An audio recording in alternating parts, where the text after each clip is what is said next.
Exam है। मेरी तरफ से आप सभी को हार्दिक शुभकामनाएं।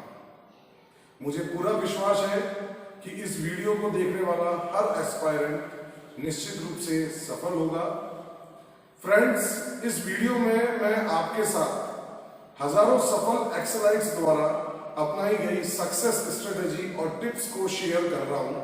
साथ ही इस कोविड-19 के दौरान एग्जाम सेंटर में जाने से पहले हमें किन बातों का ध्यान रखना होगा, इसके बारे में भी मैं आपसे बात करूंगा।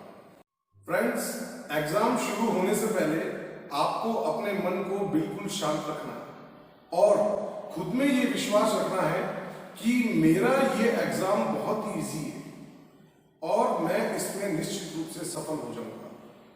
देखिए फ्रेंड्स, अपने अंदर आत्मविश्वास को बनाए रखना ही सफलता की सबसे पहली सीढ़ी है। आप किसी भी पॉइंट पर नर्वस ना हो। जनरली ये देखा गया है कि एक स्टूडेंट पूरा फिलअप होके जाता है कि आज मैं ये एग्जाम क्लियर कर लूंगा, मैं बहुत अच्छे से दूंगा, लेकिन वहां भीड़ को देखता है और लोगों को जब वो सुनता है तो उसके अंदर कहीं ना कहीं एक डगमगाहट आ जाती है।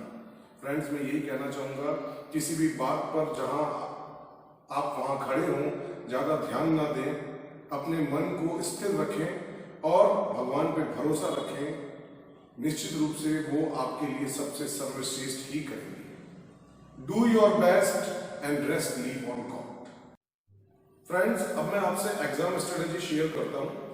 इस एग्जाम में टोटल 80 क्वेश्चंस होते हैं, 40 in maths and 40 in reasoning, और टोटल टाइम 45 मिनट्स का होता है। तो हमें सबसे पहले रीजनिंग से शुरुआत करनी चाहिए क्योंकि रीजनिंग थोड़ी कंफर्टेबल होती है।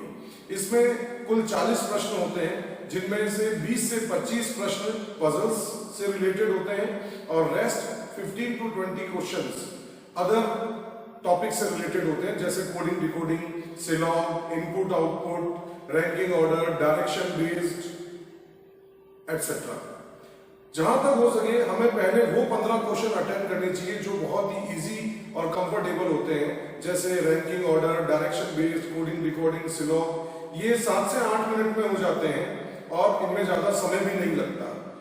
हाँ, जब पजल्स की बात आती है तो थोड़ा सा हमें सोचना पड़ जाता है क्योंकि उसमें एक एक लाइन बहुत इंपॉर्टेंट होती है। पजल्स कई वैरायटी की होती है, जैसे floor based, birthday based, year based, flat based, north south based. तो हमें जब भी पजल्स लगानी हो, हम किसी भी पजल में स्टक ना हो, ये हमें सबसे ज्यादा इंपॉर्टेंट ध्यान रखना है। अगर ऐसा लगता है कि आप पजल शुरू करते ही आप स्टक हो गए किसी चीज पे या आपसे बन नहीं पा रही है, तुरंत छोड़ दें। देखिए, ये एग्जाम पूरा डिसीजन मेकिंग अप्रोच का होता है। अगर आप कहीं स्टिक हो गए तो आपका गेम वहीं ओवर हो जाता है। तो आप बहुत ध्यान रखिए पजल्स बनाते वक्त। कोई इसमें रूल नहीं होता है कि ये पजल तो आप बहुत ही आसानी से कर लेंगे। जनरली मिस्टेक्स हम पजल्स में क्या करते हैं कि कोई एक लाइन मिस कर जाते हैं या हम किसी लाइन को मिस इंटरप्रिटेट कर जाते हैं। इसमें कई शब्द पजल्स में जैसे ओनली, बिटवीन, इस तरह के होते हैं, नॉट, जहां हम थोड़ा सा अटक जाते हैं। तो ऐसी स्थिति में हम अपने आप को बचा के रखें और बहुत ध्यान से पजल की एक एक लाइन को पढ़ते हुए उनके पैटर्न्स पॉसिबल बना के तुरंत उसको अप्लाई करें। यहाँ पजल्स जो 4 से 5 आती है और हमें उन सभी पजल्स में जो भी कंफर्टेबल लगे उनको तुरंत कर लेना चाहिए।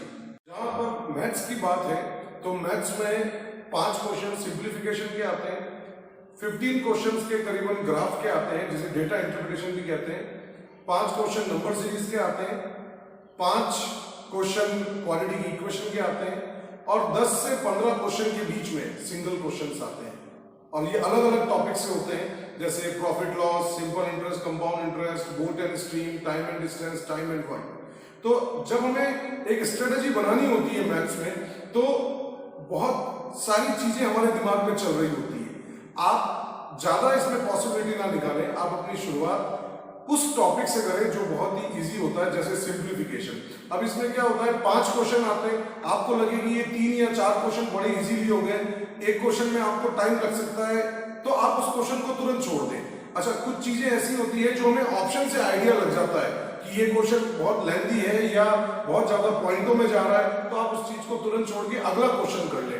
स्टार्टिंग जब भी आप मैथ्स की शुरुआत कर रहे हैं पेपर की, तो आपको कहीं रुकना नहीं है, अटकना नहीं है। एक बार जैसे ही आपकी स्पीड स्लो हो गई, आपका ओवरऑल जो लेवल है वो स्लो डाउन में चला जाएगा। सिंप्लीफिकेशन करने के बाद में आप नंबर सीरीज पे जाए। नंबर सीरीज के 3 से 4 क्वेश्चन एवरेज होते हैं। एक क्वेश्चन में लॉजिक कभी कभी ऐसा होता है कि स्टूडेंट उसमें अटक जाता है। जहां तक वो ना अटके तो बहुत ही अच्छी बात है। अगर उसको लगे कि ये एट फर्स्ट स्लॉट मैं इसमें तुरंत नहीं तय कर पा रहा हूं, तो तुरंत छोड़ के अगले क्वेश्चन पे चला जाए। फिर वो इसके बाद में क्वाड्रेटिक इक्वेशन, अगर उसको लगता है कि ये बहुत ही ईजी आई है, तुरंत उसको अटेंड करे। उसके बाद में उसको ग्राफ्स को अटेंड करना चाहिए। ग्राफ में जनरली पैटर्न्स जो होते हैं, पाई ग्राफ को लेकर के होते हैं, टेबुलर को लेकर के होते हैं, और एक कैसलेट पजल भी आती है ग्राफ के अंदर। जनरली लोग कभी कभी ऐसा होता है कैसलेट ग्राफ के अंदर चले जाते हैं और उसके अंदर डेटा में अटक जाते हैं। मैं आपको यही कहूंगा, कैसलेट का अगर ग्राफ आए तो उसको लास्ट में अटेंड करने का सोचिएगा। अगर टाइम बचता है तो उसको पहले मत कीजिएगा। आप टेबुलर कीजिए, पाई कीजिए, लाइन कीजिए, बार कीजिए, इन ग्राफ्स को अटेंड कीजिए। और ग्राफ्स के अंदर भी अगर एक ग्राफ के अंदर 5 क्वेश्चन आते हैं, तो जो भी क्वेश्चन उनमें भी आपको पहले जो आसान दिखे, जैसे कुछ कंपैरिजन के क्वेश्चन होते हैं, कंपैरेटिव एनालिसिस के, उनको आप पहले अटेंड कीजिए। कुछ रेशो को लेकर होते हैं, कोई परसेंटेज को लेके होते हैं, तो ऐसे क्वेश्चन बहुत जल्दी हो जाते हैं। ज्यादा एनालिसिस पे जोर दीजिए, कैलकुलेशन ज्यादा लेंथी नहीं होती है ग्राफ्स में।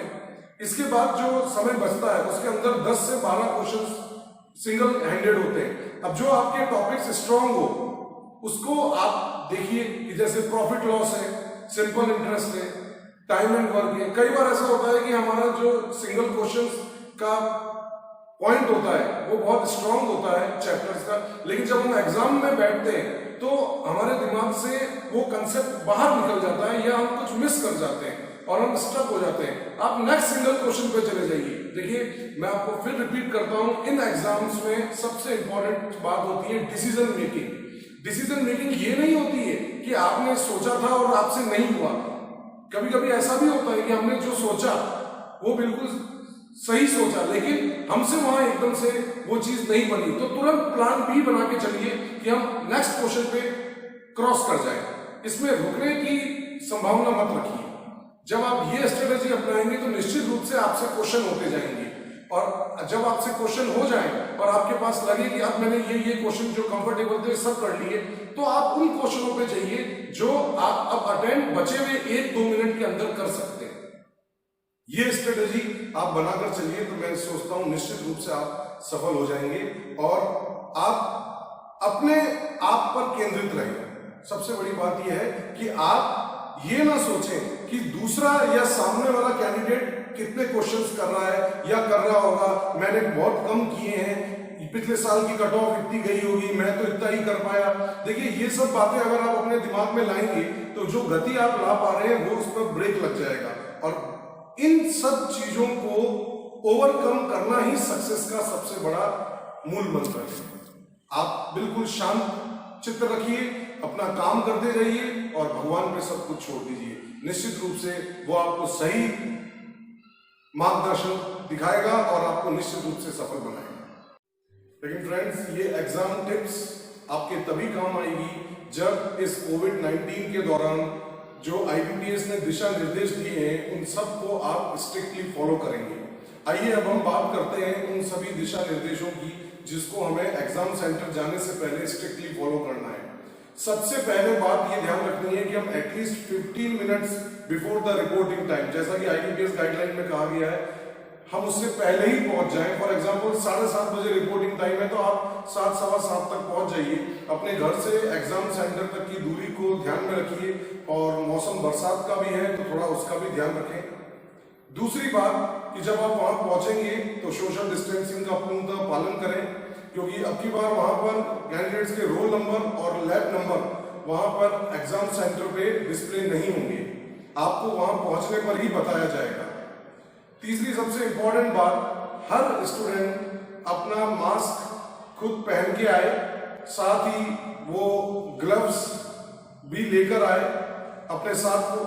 वो पानी की बोतल पर्सनल लेके जा सकता है, हैंड सैनिटाइजर लेके जा सकता है, एक पेन और एग्जाम रिलेटेड डॉक्यूमेंट्स जो कि एडमिट कार्ड और आपके आईडी कार्ड की फोटोकॉपी के साथ साथ ओरिजिनल आईडी कार्ड भी आपको अपने साथ ले जाना है। एक बात और ध्यान रखनी है कि आपके एडमिट कार्ड पे आपकी फोटोग्राफ लगी होनी चाहिए।